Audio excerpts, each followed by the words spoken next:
क्या आप भी अपनी ज़िंदगी को बदलना चाहते हैं?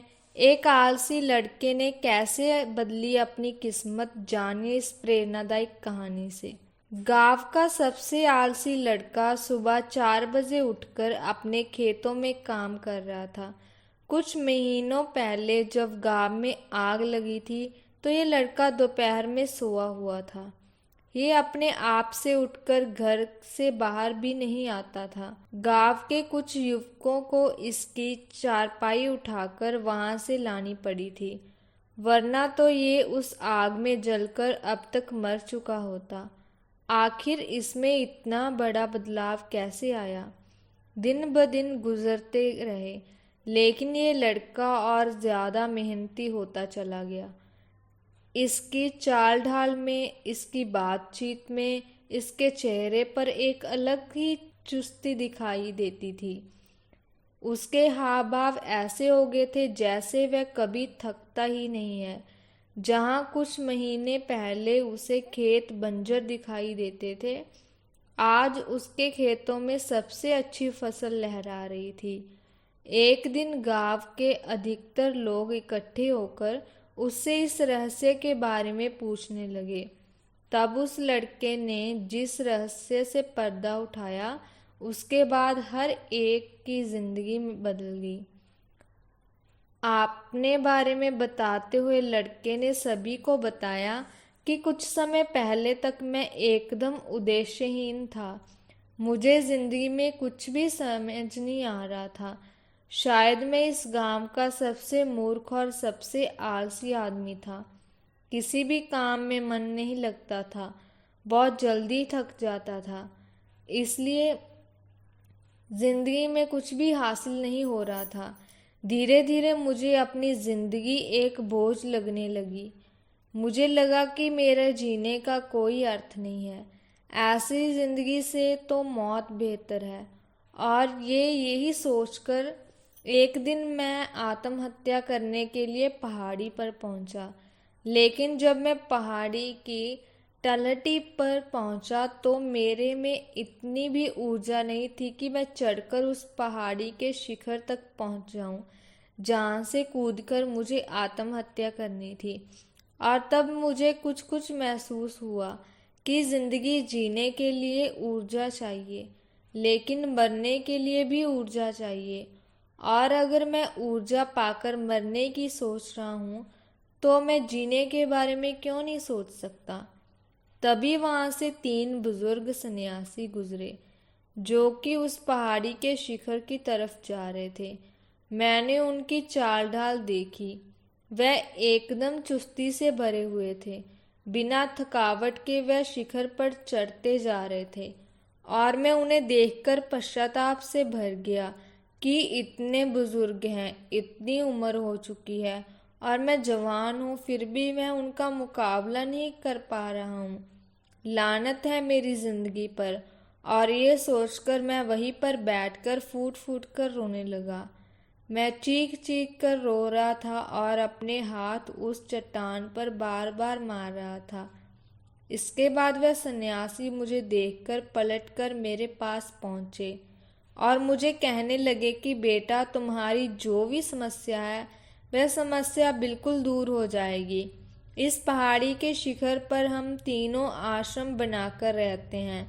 पास में ही जो जंगल है, उसमें ऐसी ऐसी जड़ी बूटियां हैं जो तुम्हें आलस को तो क्या, तुम्हारे मन को भी खुशी से और आनंद से भर देंगी।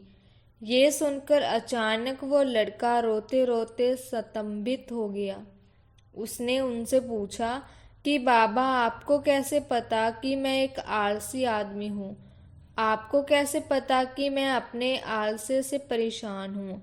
मैंने तो आपको कुछ भी नहीं बताया, और आपने बिना कुछ पूछे ही जान लिया कि मैं किस चीज से परेशान हूँ।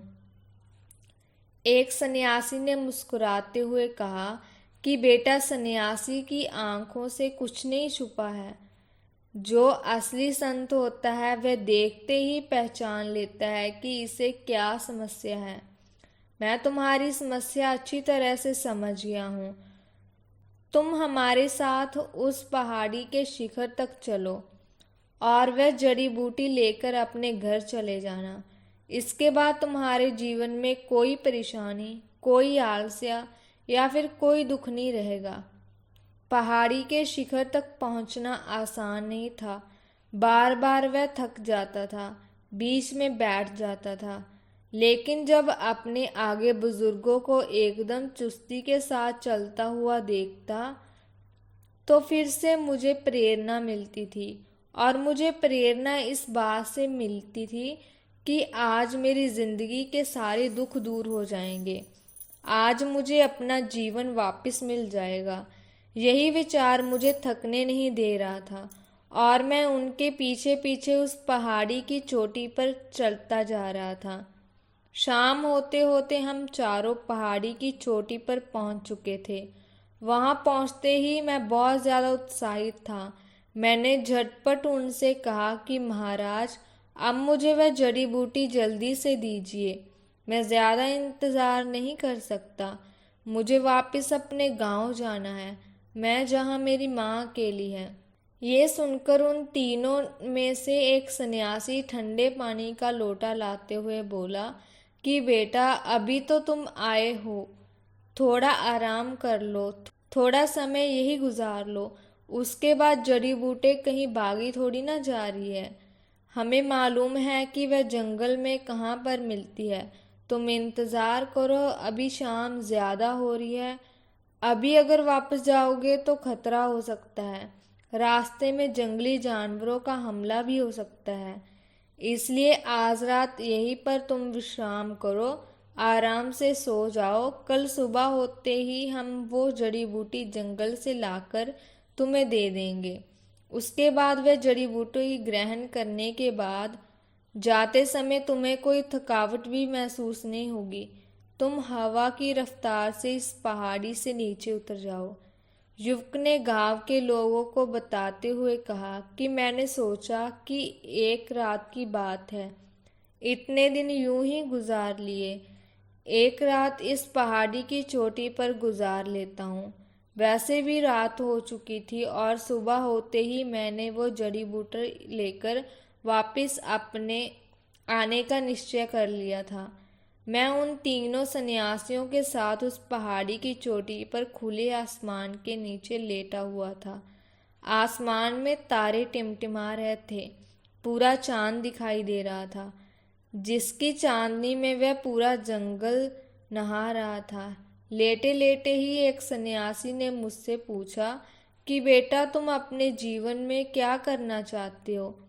अगर जड़ी बूटी से तुम्हारा आलस्य दूर हो जाता है, तुम्हें ताकत मिल जाती है, दोबारा से जीवन का एक नया संसार तुम्हारे अंदर पैदा हो जाता है, तो तुम अपने जीवन में क्या करोगे?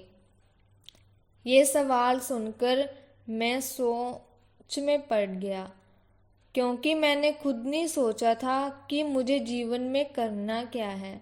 इसलिए मैंने उनसे कहा कि बाबा, आज तक मैंने निश्चय नहीं किया कि मुझे जीवन में करना क्या है, और आज जब आपने ये सवाल पूछा तो मैं इसका कोई उत्तर दे ही नहीं पा रहा हूँ, कुछ भी नहीं सोच पा रहा हूँ। ये सुनकर वह सन्यासी हंसते हुए कहने लगा कि बेटा, अगर तुम्हें पता ही नहीं कि तुम्हें जीवन में ताकत हासिल करके क्या करना है, तो उस ताकत हासिल करने का क्या फ़ायदा?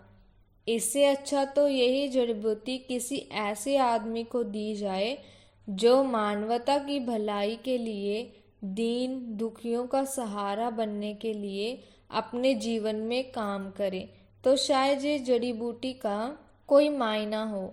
उनकी बात सुनकर मुझे बहुत कुछ समझ आ गया। मैंने उनसे माफ़ी मांगी कि मैंने इतनी बड़ी भूल की है। मैंने उनसे कहा कि बाबा, मुझे एक मौका दीजिए, मैं इस जड़ी बूटी को नहीं लूँगा। आप मुझे एक मौका दीजिए, मैं खुद मेहनत करके अपने शरीर को ताकतवर बनाऊंगा, मैं खुद अपने मन को मजबूत बनाऊंगा और फिर मैं अपने जीवन में कुछ अच्छा करूंगा। ये सुनकर उन तीनों सन्यासियों ने मुझसे कहा कि बेटा, तुमने बहुत अच्छा निर्णय लिया है। सच्ची ताकत जड़ी बूटियों से नहीं मिलती है, सच्ची ताकत आती है तो अपने अंदर की ऊर्जा को जगाने से, अपने अंदर की आग को प्रज्वलित करने से। और ये आग तभी प्रज्वलित होती है जब हमारे अंदर एक उद्देश्य होता है, जब हमारे अंदर एक सपना होता है। उस दिन के बाद मैं रोज़ पहाड़ी पर चढ़ता था, मैं हर रोज़ अपने शरीर को मेहनत करवाता था, मैं हर रोज़ अपने मन को मजबूत करता था, मैं हर रोज़ अपने अंदर एक सपना संजोता था। और धीरे धीरे करके मेरी ज़िंदगी बदलने लगी। मेरी ज़िंदगी में एक नई ऊर्जा का संचार होने लगा। मैं मेहनत करने लगा, मैं सीखने लगा, मैं पढ़ने लगा। और आज मैं उस आलसी लड़के से एकदम अलग हो चुका था। आज मैं एक नई जिंदगी जी रहा हूँ, एक ऐसी जिंदगी जहाँ मेहनत का सिरमौर है, जहाँ उद्देश्य का बोलबाला है और जहाँ सपनों की उड़ान है। गांव के लोगों को ये सब सुनाकर वह लड़का चुप हो गया। कुछ देर तक सन्नाटा छा गया। फिर गांव के लोगों ने एक दूसरे का चेहरा देखा। उनके चेहरे पर एक नई चमक दिखाई दी। उनके चेहरे पर एक नई प्रेरणा का संचार हुआ। और फिर सबने मिलकर उस लड़के को धन्यवाद दिया। उन्होंने कहा कि तुमने आज हमारी जिंदगी बदल दी। तुमने हमें सिखाया कि सच्ची ताकत कहाँ से आती है और सच्ची खुशी कहाँ छिपी होती है। उस दिन के बाद से गांव में हर एक आदमी ने, हर एक औरत ने, हर एक बच्चे ने अपनी जिंदगी बदलने का निश्चय कर लिया। अब उस गांव में कोई आलसी नहीं था। अब उस गांव में हर कोई मेहनत करता था। अब उस गांव में हर कोई पढ़ता था। अब उस गांव में हर कोई सपने देखता था। और धीरे धीरे करके वह गांव पूरे प्रदेश में मिसाल बन गया। इस कहानी से हमें ये सीख मिलती है कि असली ताकत जड़ी बूटियों से नहीं छिपी होती।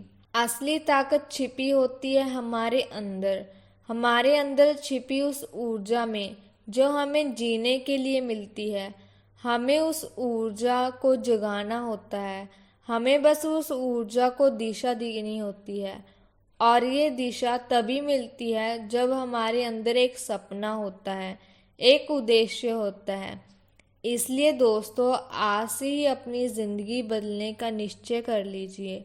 आज से ही अपने अंदर की उस सुतर ऊर्जा को जगा दीजिए और आज से ही अपने जीवन में एक सपना सजो लीजिए, क्योंकि सपने ही जिंदगी को सार्थक बनाते हैं।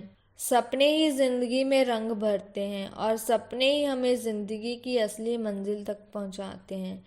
इस वीडियो को लाइक, शेयर और सब्सक्राइब करें और अपने विचार कमेंट बॉक्स में ज़रूर लिखें। धन्यवाद।